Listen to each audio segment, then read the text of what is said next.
Now we start another use of amplifier, operational amplifier, anti-logarithmic amplifier, anti-log, logarithmic or anti-logarithmic, मतलब output is the anti-log of the input. In case of logarithmic, output is the logarithmic of the input. In case of anti-logarithmic, output is anti-logarithmic of the input. Their circuit diagram is just similar to logarithmic amplifier, but feedback resistance and diode are mutually interchanged. In case of logarithmic amplifier,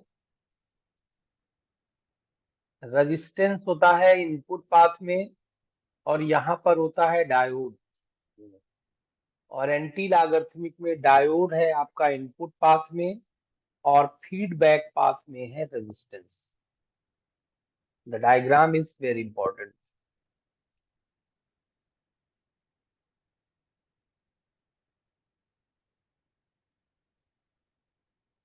Now apply Kirchhoff law at the inverting terminal.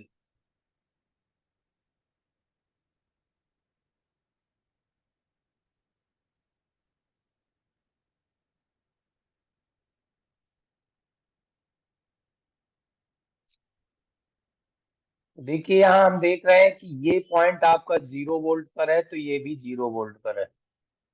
तो 0 minus V output upon RF.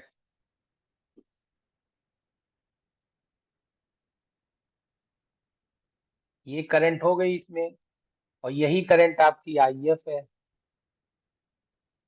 Forward bias resistance current. ये तो V output जो होगा minus IF RF होगा.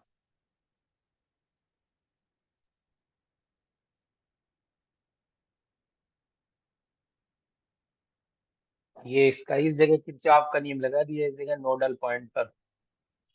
तो IF is equal to 0 minus V output upon RF. अब diode का एक करंट इक्वेशन होती है डायोड की, ये डायोड की करंट इक्वेशन होती है IF is equal to saturate value of current e to the power forward apply voltage upon eta VT, मतलब थ्रेशोल्ड वोल्टेज KT के बराबर होता है. तो ये IF की वैल्यू वहां पुट कर दीजिए तो आपका ये आ गया, या V आउटपुट ये आ गया. एक्सपोनेंशियल E के पावर अगर कोई चीज लिखी हुई है, जैसे लिखा है log x is equal to y, तो आप लिख सकते हो x is equal to e to the power y, ये लिख सकते हो.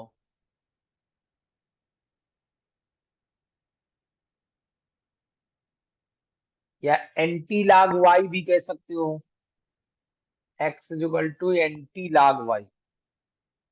यहाँ से log हटेगा तो इधर एंटी log लग जाएगा. इसका मतलब अगर एक्सपोनेंशियल में लिखा है तो वो एंटी लॉग में लिखा जा सकता है. एक्सपोनेंशियल को एंटी लॉग भी लिखा जा सकता है, anti log V upon eta. इसका output is proportional to exponential of forward voltage और anti log of forward input voltage.